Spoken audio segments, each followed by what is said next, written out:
Welcome back කියලා පිළිගන්න ඉතින් මගේ YouTube channel එකට. අද කතා කරන්න යන්නේ ලබන අවුරුද්දේ ජනවාරි වෙන OB 52 අප්ඩේට් එකත් එක්ක එන්න තියෙන දේවල් ගැන. ඉතින් වීඩියෝ කතා නැතුව යමු වීඩියෝ එකට.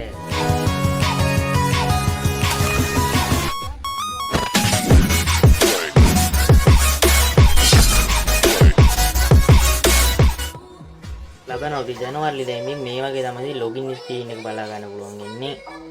ඊට පස්සේ ලොබිය මේ වගේ තමයි ඉතින් වෙනස් වෙලා තියෙන්නේ.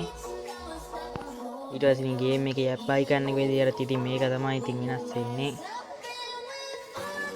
මේ දින ඉතින් මේ ඉවෙන්ට් එකත් එක්ක එන්න තියෙන බන්ඩල් ටික ඒ ටික නම් හැබැයි ඉතින් මේ විදිය නෙවෙයි අපේ සර්වර් වලට ඉතින් අපේ සර්වර් වලට එද්දි දෙන විදිය පොඩ්ඩක් වෙනස් වෙනවා.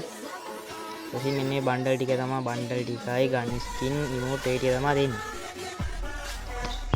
ये कोरोना पास ඉතින් ගේම් එක ඇතුලේ වෙනස් වෙන්නේ ඉතින් මේ වගේ තමයි ඉතින් ආසනල් එක 아무තුම විදිහකට මේකත් ස්ටිකර් ගහුවා වගේ 아무තු ලුක් එකක් තියෙනවා. ඊට පස්සේ ප්ලේන් එකත් ඒ වගේම ස්ටිකර් ගහුවා වගේ ඒකේ තමයි ලුක් එකක් තියෙන පාට පාටට.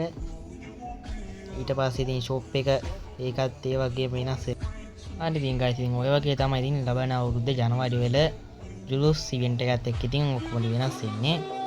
මේ ඉවෙන්ට් එක ඉතින් හරියටම ජනවාරි 14 වෙනිදා අපේ සර්වර් එකට එනවා. හරි එහෙනම් අතර ගෙනාපු වීඩියෝ එක ඉතින් මෙතන ඉවර වෙනවා. මේ වීඩියෝ එක හොඳයි නම් ඉතින් ලයික් කරලා සබ්ස්ක්‍රයිබ් කරන්න. එහෙනම් ඉතින් අතර ගිහින් එන්න. ඔයාලට සුබ දවසක්.